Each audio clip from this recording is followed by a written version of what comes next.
बिस्मिल्लाहिर्रहमानिर्रहीम। PP 140 की सियासत और पाकिस्तान मुस्लिम लीग नून का टिकट। देखिए, PP 140 की टिकट को लेकर बहुत सारी बातें जो हैं वो हल्के में की जा रही हैं। बास दोस्त अहबाब जो मियाँ जलील अहमद शरकपुरी से मोहब्बत करते हैं, उनका कहना है कि राना साहब जो हैं इस बार टिकट मियाँ जलील अहमद शरकपुरी को देंगे। और बास दोस्त अहबाब ये कहते हुए नज़र आ रहे हैं कि टिकट की बात जो है वो मियाँ अबू बकर साहब के लिए चल रही है, टिकट उनको मिलेगा। जबकि दूसरी तरफ जो PTI के लोग हैं वो ये कहते हुए नज़र आते हैं कि मियाँ अबू बकर साहब ने PTI की टिकट से इलेक्शन लड़ा हुआ है, वो हरगिज़ नून लीग की टिकट से इलेक्शन नहीं लड़ेंगे। जिन अहबाब की मोहब्बत हाजी इफ्तिखार अहमद बंगू के साथ है, वो ये कहते हैं कि इतनी मुश्किल हालात में ज़िमनी इलेक्शन हाजी इफ्तिखार अहमद बंगू ने जीत कर दिया, तो पार्टी जो है वो टिकट हाजी इफ्तिखार अहमद बंगू को देगी और राना तनवीर हुसैन भी टिकट जो है वो घुमा फिरा कर आखिर में हाजी इफ्तिखार अहमद बंगू को जारी कर देंगे। और चौधरी ज़ुबैर अहमद कुग के डेरे पर जो हाल ही में प्रोग्राम हुआ खाने का, जहां पर मियाँ अब्दुल रऊफ़ भी मौजूद थे, जिनके बारे में ये कहा गया जी बस आज जो है इनकी टिकट कन्फर्म हो गई है, और ऐसा तासर देने का कोशिश की गई कि वो PP 140 से मुस्लिम लीग नून के टिकट से इलेक्शन लड़ेंगे। टिकट उनका कन्फर्म हो गया है, तो एक जो है वो राणे के नीचे, चूँकि हल्का जो है वो अराइयों का है, तो अराई ही जो है वो नीचे उम्मीदवार लिया जाएगा। इस पर बाज़ मियाँ जलील अहमद शरकपुरी साहब के जो चाहने वाले हैं, उन्होंने ये रद्द-ए-अमल दिया कि मियाँ साहब जो हैं वो हरगिज़ इस मामले में फिर राना तनवीर हुसैन का साथ नहीं देंगे, और वो जो साबका गलती मियाँ अब्दुल रऊफ़ ने की थी उसको मद्देनज़र रखते हुए मियाँ जलील अहमद मियाँ अब्दुल रऊफ़ की भरपूर जो है वो मुखालफत करेंगे।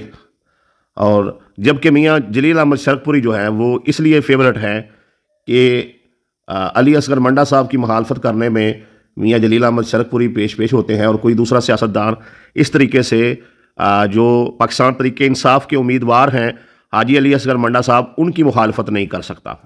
तो इसलिए टिकट जो है वो मियाँ जलील अहमद शरकपुरी की तरफ जा सकता है। अच्छा, यहाँ पर आपको ये भी बता दूँ कि चौधरी समीउल्लाह बूका साहब का ये दावा है, वो ये कहते हैं कि मेरी पार्टी क़यादत से बात जो है वो चल रही है, और टिकट जो है वो इंशाअल्लाह ताला अहले इलाका देखेंगे वो कि मुझे मिलेगा, और PP 140 में पाकिस्तान मुस्लिम लीग नून के टिकट से मैं जो है वो इलेक्शन लड़ूंगा। जबकि बाज़ राय में अब ये भी दावा किया जा रहा है, और सोशल मीडिया पर भी इस खबर की धूम देख रहे हैं कि जी अंदर खाते अवैस अहमद विर्क जो हैं, उनके वालिद जो हैं उमर विर्क, वो किसी दौर में नवाज शरीफ और शहबाज शरीफ के बड़े करीबी रहे हैं। तो राना तनवीर हुसैन ने उमर विर्क को कायल कर लिया है, तो अवैस विर्क जो है वो पाकिस्तान मुस्लिम लीग नून की टिकट से इलेक्शन लड़ेंगे। तो इसका असर ये पड़ेगा कि PTI का उम्मीदवार जो है वो साबिक PTI का वो उम्मीदवार और टिकट होल्डर कह लें, जिससे टिकट मिलने जा रही है, तो उसको जब वो साथ मिला लेंगे तो इसका राना तनवीर हुसैन को बहुत फ़ायदा होगा। और दूसरी बात यह है कि हल्के में जो PP 140 का जो हल्का तकरीबन 50% से ज़ायद जो हल्का शेखुपुरा की तरफ आता है, तो वहाँ पर जो है वो जट बरादरी में काफ़ी असर और रसूख है उमर विरक का, तो उधर से वोट राना तनवीर हुसैन को खुद अपना वोट भी जो है वो पड़ जाएगा अवैस उमर विरक की वजह से। तो इस हल्के में जो नून लीग का वोट है, तो वो तो राना तनवीर हुसैन समझते हैं कि मुझे मिलना ही मिलना है, तो इस तरीके से वो मेरे लिए एक जो है वो मजबूत उम्मीदवार नीचे होगा। और यहाँ पर यह भी दावा किया जा रहा है कि राना ताहिर के लिए जगह बनाना भी जो है वो सियासत में मकसूद है राना तनवीर हुसैन की तरफ से, तो इसलिए हो सकता है कि वो PP 140 से राना ताहिर को इलेक्शन लड़वाएं। लेकिन यह भी कहा जा रहा है कि उनके कागजात नामजदगी जो है राना ताहिर के वो दोहरी शोहरियत की वजह से जो है वो मुस्तरद कर दिए गए हैं। तो इस तरह की ये खबरें सारी आ रही हैं, और अभी तक कुछ भी कन्फर्म नहीं हुआ कि PP 140 का टिकट जो है वो मियाँ जलील अहमद शरकपुरी को मिलेगा, मियाँ अबू बकर साहब को मिलेगा, मियाँ अब्दुल रऊफ़ को मिलेगा, हाजी इफ्तिखार अहमद बंगू को मिलेगा। यहाँ जिस तरीके से ये दावा किया जा रहा है कि अवैस उमर विर्क जो है वो टिकट होल्डर हो सकते हैं, इस पर मैं अवैस उमर विर्क से ये कहूँगा कि अगर वो नून लीग के उम्मीदवार नहीं हैं तो ये नून लीग की तरफ से सियासी रैलियाँ और ये सारा सिलसिला शुरू कर दिया गया है। तो नून लीगी जो कारकुनान है वो जगह जगह पर अब ये बात करते हुए नज़र आ रहे हैं, और शरकपुर शरीफ के मुतअद्दिद सहाफ़ियों ने भी इस तरह की खबरों को अब शेयर किया हुआ है। तो वो अपने आप को क्लियर करें कि वो कहाँ पर खड़े हैं। अगर वो नून लीग के उम्मीदवार है तो वो अवाम को बताएं। इस मौका पर हाजी अली असगर मंडा साहब को भी चाहिए कि वो अपने जो उनके नीचे जो MP हजरात हैं, उनका जो पैनल है, उनसे बात करें। खुसूसी तौर पर ये जो PP 140 का हल्का है, इस पर जो वो देखें और सारे मामलात को मद्देनज़र रखें कि अगर सियासत में कुछ भी हो सकता है कि अवैस उमर विर्क अगर आउट होता है नीचे से तो उसकी जगह पर उन्होंने किसको लेना है। तो बहरहाल ये सारी चीज़ें चल रही हैं, इनमें हक़ाइक़ क्या हैं, अफवाहें क्या हैं, ठीक है, ये तो वक्त बताएगा, थोड़ा सा टाइम है। ठीक है जी, ऐसा लग रहा है कि 10 तारीख से पहले पहले जो है वो टिकट कन्फर्म होता हुआ यानी नज़र नहीं आ रहा। 10 तारीख को ऐलान किया जाएगा, 11 तारीख को जो है वो टिकट जमा करवा दी जाएगी। तो ये सूरत हाल इस वक्त चल रही है। बाकी अगर आप कहते हैं कि टिकट फलां का कन्फर्म हो गया है, फलां का हो गया है, तो ये अभी सारी बातें हैं।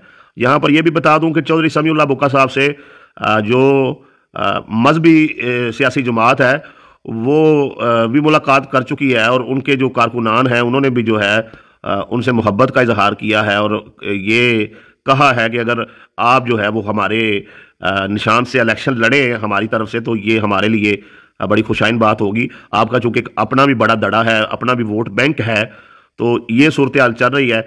जबकि राना तनवीर हुसैन के जो साथी हैं, हवारी हैं, वो इस किस्म की बातें करते हुए नज़र आ रहे हैं कि चौधरी समीउल्लाह बुक्का साहब को राना तनवीर हुसैन हमजा शहबाज की एक कॉल करवाएंगे और उन्हें कहेंगे कि आप पार्टी की ही जो है वो कंपेन करें। तो वो फिर ना तो नून लीग छोड़ेंगे और ना ही पार्टी से हटकर जो है किसी और के वोट मांगते हुए नज़र आएंगे। तो ये सारी सूरत हाल है, और इसमें अब ये भी है कि मलिक अख्तर नवाज साहब, उनके भी दोहरी शोहरियत की वजह से जो कागजात नामजदगी हैं वो मुस्तरद हुए हैं।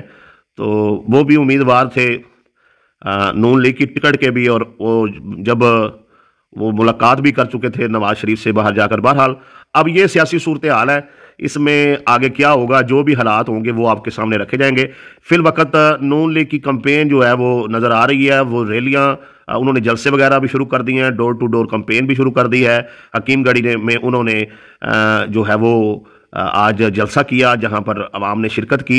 जबकि पाकिस्तान तरीके इंसाफ जो है वो इस वक्त बैठकों तक महदूद है, बाहर निकल के कोई कंपेन नहीं कर रहे, कोई रैली नहीं कर रहे, कोई जलसा नहीं कर रहे। पूरे हल्के में बिल्कुल PTI की तरफ से सन्नाटा छाया हुआ है, और ये बड़ा इसमें अवाम में एक तजस्सुस पाया जाता है कि इतनी मकबूलियत होने के बावजूद जो है ये सन्नाटा क्यों है।